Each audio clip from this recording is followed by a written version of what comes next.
زهقتوا من وقفة المطبخ وعايزين تعملوا أكلة سريعة وفي نفس الوقت طعمها حلو؟ هنعمل مع بعض بيتزا سريعة جدا من غير تخمير ولا عجن ولا فرد. هنعملها في 10 دقايق.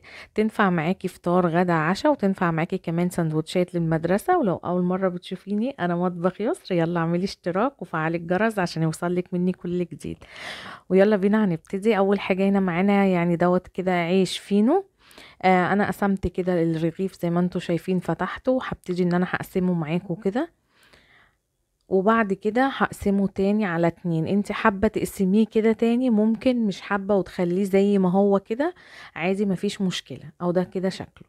دلوقتي بقى هنحشيه مع بعض. ايه معايا هنا؟ هو زعتر، ومعايا هنا هو الخلطة دي اسمها خلطة فاهيتا، ومعايا جبنة موتزاريلا.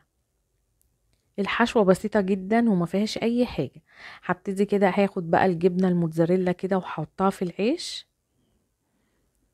وبعد كده هاخد بقى من الخلطة بتاعتي ديت اهيت، اللي هي خلطة الفاهيتا دي. واي خلطة إن عندك انت حباها او حشوة انت حباها ضيفيها، مفيش مشكلة. وهضيف تاني كده هنا الجبنة الموتزاريلا. وهرش بقى من على الوش زعتر.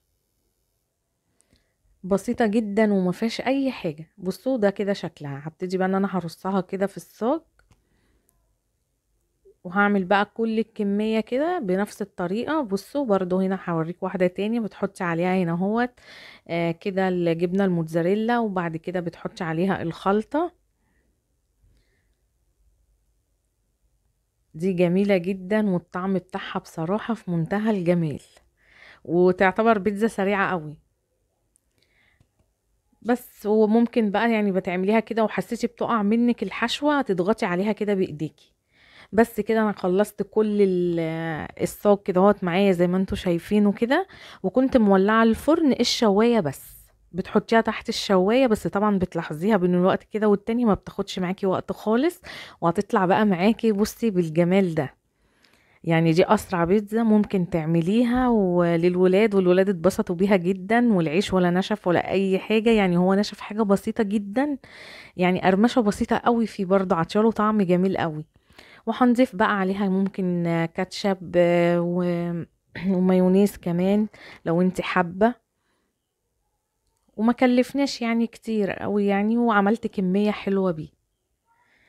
بصوا بقى المطة هنا بتاعت الجبنة، والطعم كان خطير بتاعها. يلا جربوا بقى الطريقة ديت وقولوا لي ايه رأيكم فيها، واكتبوا لي في التعليقات. ويا رب النهاردة يكون الفيديو عجبكم. مع السلامة.